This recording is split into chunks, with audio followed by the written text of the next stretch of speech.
வாங்க, நம்ம எல்லாருக்குமே மனசுல எப்பவும் ஒரு கேள்வி ஓடிட்டே இருக்கும். நம்மளோட ஆயுட்காலம் எவ்வளவு? ஜோதிடத்துல இத கண்டுபிடிக்கிறது ரொம்ப கஷ்டம்னு நினைச்சிட்டு இருப்போம். ஆனா உண்மையிலே ரொம்ப ரொம்ப எளிமையான ஒரு வழிய வச்சு இந்த கேள்விக்கு எப்படி விடை கண்டுபிடிக்கலான்னு தான் நாம இப்போ பார்க்க போறோம். உங்க ஜாதகத்தை வச்சு உங்க ஆயுள எப்படி தெரிஞ்சுக்கிறது? இதுதான் நம்ம இன்னைக்கு பார்க்க போற விஷயத்தோட மைய புள்ளி. இத தெரிஞ்சுக்க யாருக்கு தான் ஆர்வம் இருக்காது சொல்லுங்க. வாங்க, இதுக்குள்ள இன்னும் கொஞ்சம் ஆழமா போலாம். பொதுவா ஆயுள் கணக்கு போடுறதுன்னா அது மண்டைய பிச்சுக்கிற வேலைதாங்க. பராசரர், வராகமிகிரர் மாதிரியான பெரிய மேதைகள் எத்தனையோ முறைகளை சொல்லியிருக்காங்க. ஆனா அதெல்லாம் பாத்தீங்கன்னா ஒரே குழப்பமா இருக்கும். அதை புரிஞ்சுக்கிறதுக்கே ஒரு தனி படிப்பு படிக்கணும் போல இருக்கும். ஆனா நீங்க கவலைப்பட தேவையில்ல. ஏன்னா மகாகவி காளிதாசர் எழுதுனதா சொல்லப்படுற உத்தர காலாமிர்தம்னு ஒரு பழமையான நூல் இருக்கு. அது இந்த சிக்கலான கணக்கீட்டை ஏக்தம் சுலபமா மாத்திடுது. ஒரு பழங்கால ஞானத்தோட சாவிய நம்ம இன்னைக்கு திறக்க போறோம். சரி, நாம எப்படி இத படிப்படியா தெரிஞ்சுக்க போறோம்னா, முதல்ல ஆயுளை நிர்ணயிக்கிறது ஏன் இவ்வளவு கஷ்டம்னு பார்ப்போம். அப்புறம் இந்த எளிய முறைக்கு தேவையான சில அடிப்படை விதிகளை புரிஞ்சுக்குவோம். அடுத்ததா அந்த கணக்கீட்டை எப்படி செய்யறதுன்னு கத்துக்கலாம். அதுக்கப்புறம் இதுல இருக்கிற முக்கியமான விதிவிலக்குகள் என்னென்னு தெரிஞ்சுக்கிட்டு கடைசியா இந்த அறிவை வச்சு நாம என்ன செய்ய முடியும்னு பார்க்கலாம்.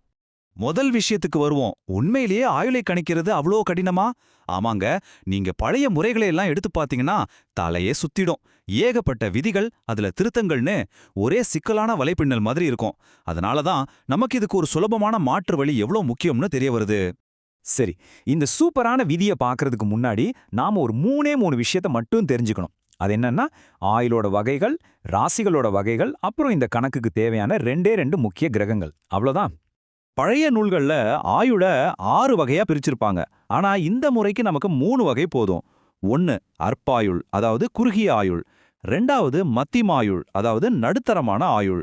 3வது பூர்ண ஆயுள், அதாவது 100 வயசையும் தாண்டி நீண்ட காலம் வாழ்றது.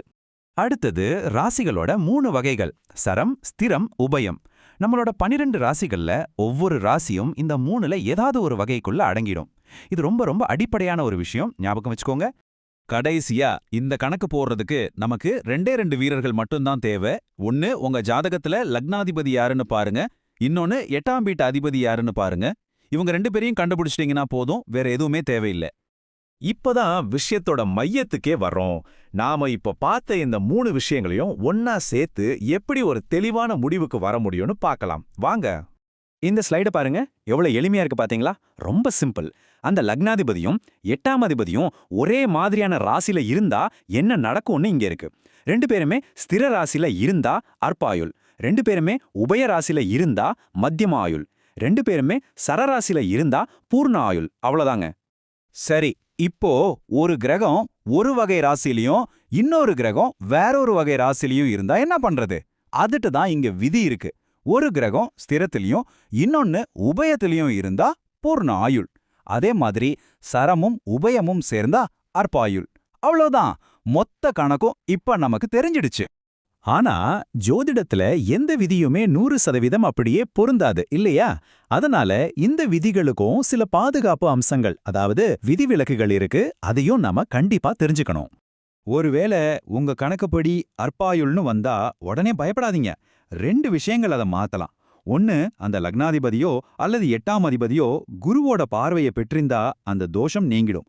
2வதா, லக்னாதிபதி அந்த 8ஆம் அதிபதியை விட ரொம்ப வலிமையா இருந்தா அதுவே ஒரு பெரிய பாதுகாப்பு மாதிரி.